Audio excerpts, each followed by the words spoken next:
안녕하세요. 동행쌤입니다. 오늘은 외도 피해자에게 잊을 수 없는 것 중 하나는 땡땡이다란 내용을 준비했는데요.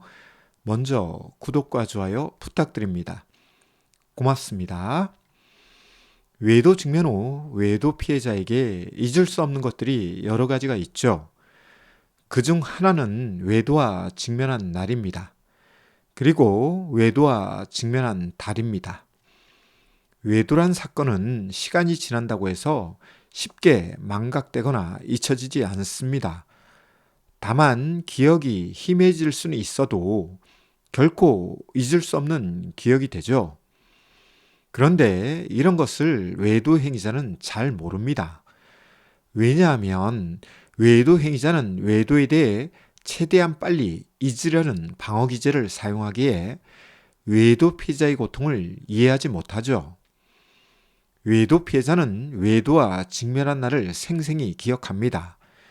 그리고 이런 기억은 반추하는 과정을 통해 외도 트라우마로 발전하기도 합니다.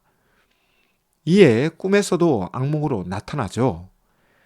그런데 이것 역시 외도 행위자는 이해하지 못하죠. 이에 외도 직면 후 외도 부부가 다투는 이유는 이런 외도 후 생리에 대한 이해 부족에서 옵니다. 외도 직면 후 후유증과 부작용인 것이죠. 그리고 이런 과정을 통해 외도로 인한 원상처 더하기, 외도 직면 후 생기는 추가 상처가 누적되죠. 문제는 원상처보다 추가 상처가 큰 경우도 흔하죠. 여기에는 외도 부부의 부적절한 상호작용이 있죠. 예를 들어 부적절한 언어적 표현이 여기에 해당되고 부적절한 행동적 반응이 여기에 해당됩니다.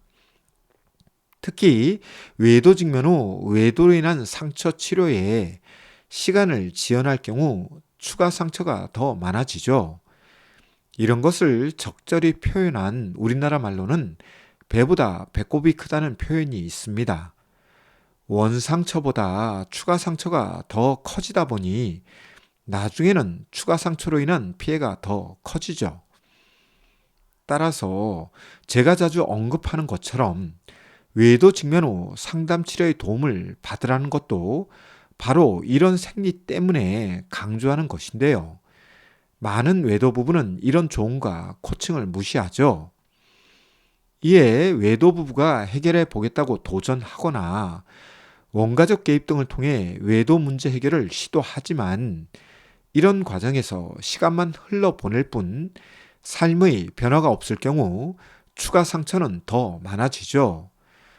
특히 외도 피해자가 외도 직면 후 겪는 고통 중 하나로 외도를 인지한 날이나 달을 외도 피해자가 맞이할 경우, 그리고 외도 피해자의 고통 호소에 대해 무책임 혹은 무관심으로 외도 행위자가 대응할 경우 문제는 더 커지죠. 해마다 생일이 돌아오듯 외도를 인지한 날은 다가오고 이 날이나 이 달이 되면 외도 피해자는 더 우울하거나 분노하면서 외도 부부는 소진된 삶을 이어갑니다. 한편 미숙한 외도 행위자는 외도 피해자에게 언제까지 외도를 반추하며 외도를 언급하면서 살 것이냐를 주장하면서 외도 피해자의 고통을 이해하지 못한 모습을 보이죠. 외도란 사건은 쉽게 잊게 되는 사건이 아닙니다. 외도 피해자의 입장에서 외도를 잊는다는 것은 또다시 외도와 직면할지도 모른다는 불안 및 두려움과 연동되죠.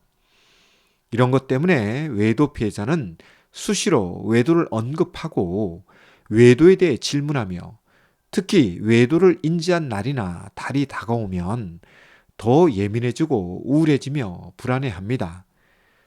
따라서 외도 행위자는 알아야 합니다. 외도 직면 후 외도 피해자의 생리를 말이죠. 이런 생리를 알지 못하고 외도를 잊으라고 요구하는 것은 외도행위 못지않은 비상식적 요구가 될 수 있습니다. 외도와 직면하셨나요? 그리고 오늘이 혹은 이번 달이 외도 직면 후 1년 혹은 2년 되셨나요? 외도 직면 후 어떻게 보내셨나요? 시간이 지나면서 부부관계는 어떠신가요? 혹시 시간이 약이 되셨나요? 독이 되셨나요? 외도 직면 후 상처 치료를 하셨나요? 외도를 억지로 잊으시려고 하시나요? 만약 외도 직면 후 부부관계는 악화되고 부부 정서는 불안정하게 되었으며 지금 여기와 미래에 대한 불확실성은 강해졌다면 부부 상담이나 외도 상담 도움을 받으세요. 이혼 여부와 관계없이 상처 치료를 위한 부부 상담과 외도 상담을 받으시길 권합니다. 오늘이 그리고 이번 달이 외도와 직면한 날이나 직면한 달이라면 더욱더 권합니다. 오늘은 외도 피해자가 잊을 수 없는 것 중 하나를 다뤄보았는데요. 내용이 유익했다면 구독과 좋아요 부탁드립니다. 고맙습니다.